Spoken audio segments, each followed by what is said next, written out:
Hey, Regar here from Regar's Garage and Boat Basin. I'm sitting here editing a short video on the Johnson outboard motor used on the pontoon boat, the 1989 Lowe Classic. Had to do an upgrade, the 50 horse. It'd be just being kind if I just said it was a dog. Um, Full throttle sometimes, a little bit of wind, and the boat's going backwards. So anyway, here's what I went through, and here's what I bought, and I put on the back of the boat. Just making one more step on making this quality pontoon. Hope you enjoy the video, and thanks for watching.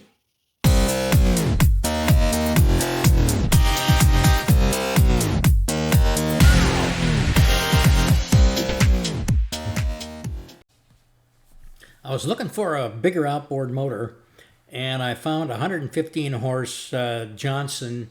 It was a V6, and it was on the back of an older Chrysler boat. I got the thing for a song. The boat was part of the remains of an estate, and so brought it to the shop that I had some space at. Pulled the motor and the control off, and took my handy-dandy Milwaukee Sawzall and did the dismantling on the rest of the boat. I will say the boat was a Chrysler, and from the water line or the chine down, it seemed like a good solid boat.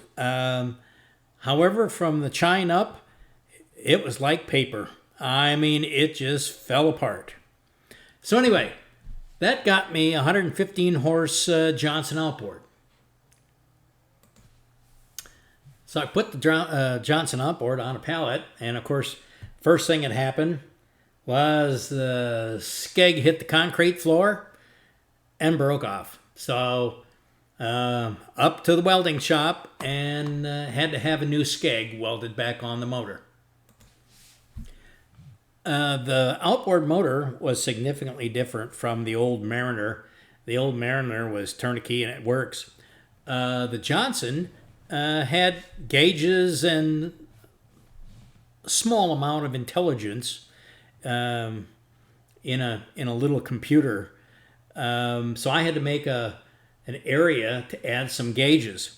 The control panel for the console, after the steering wheel and various other things, didn't have any room, so there was a access panel on the side of the console, and I built a little board, a piece of plywood, and mounted the gauges, and basically took off a padded panel and put the gauge cluster in its place.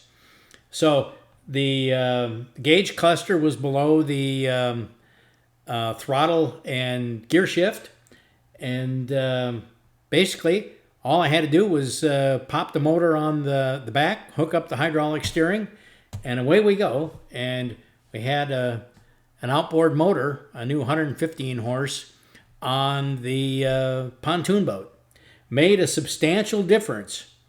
Much more speed, and you could go boating into the wind. That was basically the process I went through to add another outboard motor. Kind of wraps up what we were talking about here. I hope you enjoy this little short episode, and thanks for watching.